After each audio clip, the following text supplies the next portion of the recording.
utter mimesis. If I was President Joe Biden, I would pardon Donald Trump. Here we go again. I bet you would. Because at this point, I'm convinced that Stephen A. Smith is definitely on Trump's short list of people willing and ready to hold it steady while he takes a long piss. You damn right. Instead of using his platform to outline the true and present dangers of having a convicted felon with zero regard for democracy, rule of law, or even civil discourse, no matter what party they're affiliated with, being the person executing the duties of the President of the United States, Stephen A. Smith would rather preach the MAGA gospel of why Donald Trump should be above the law. Got it. Man, Stephen A. Smith, You a sellout. something tells me that behind closed doors, Stephen A. is stroking a lot more than Trump's ego these days. Yeah.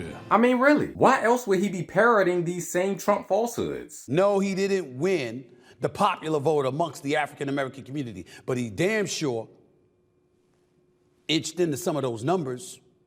Kamala Harris didn't beat him as decisively amongst the black vote the way Biden did. The lie detector determined that was a lie. Trump got the exact same percentage of black voters in 2024 that he got in 2020. 12%. Why the fuck you lying? Why you always lying? Okay, benefit of the doubt, maybe. Just maybe. He's literally dumb enough to not comprehend elementary level mathematics. Next time, try using your fingers, Stephen A. After all, you have 10 of them. The point is why? Okay, no more benefit. Because he's clearly stupid enough to not understand the number one rule in the rule of law. No one is above the law. A conviction shall always stand regardless of political positions. Because that's how the system works. You know, the American institution that was established and signed into law by none other than George Washington on September 24th, 1789. FYI. Biden wasn't there. Now all of a sudden, it's to hell with the law when it doesn't fit your Sambo tap dancing for Master Trump talking points? Even after he has won the election, even after he has been certified, even though this was before he was certified in terms of the judge's opinion that he was going to give a sentencing next Friday. Whoopsies. Don't you just hate when the facts actually erode your point while you're in the middle of making your point? Thought we wouldn't notice, but we did. Just babbling like a blithering idiot. Like Attorney General Alvin Bragg in New York talking about, hey, you know something? The case should still be heard. We should treat him as if he's deceased, for crying out loud.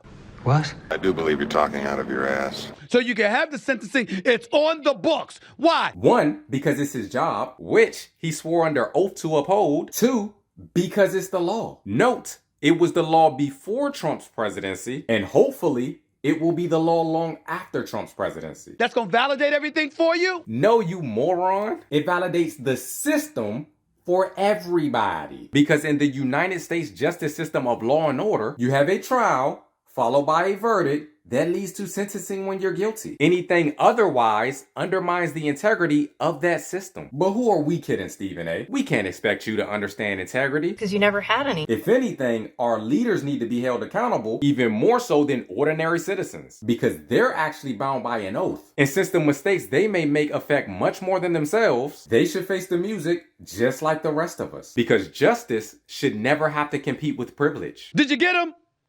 Did you put him in jail? Did you prevent him from winning the election? No, you did not. Doesn't involve any jail time. Doesn't prevent him from being in office. Doesn't prevent him from signing anything in the law. Exactly. Which is precisely the reason we are all puzzled, wondering why it has your panties in the bunch in the first place. My best guess, rubber has officially met the road, where reality is imitating art, so to speak. Anytime white people want to smooth some shit over, they go get that rich nigga and put you on TV to represent the people, you know? You have you asking your questions like, Damon, now that you made this $13 million, and we're not counting, now that you made all this money, let me ask you this. Let me just throw this out at you. You respond any way you want. Is there racism in America? You be sitting there thinking about that paycheck, talking about, no, sir.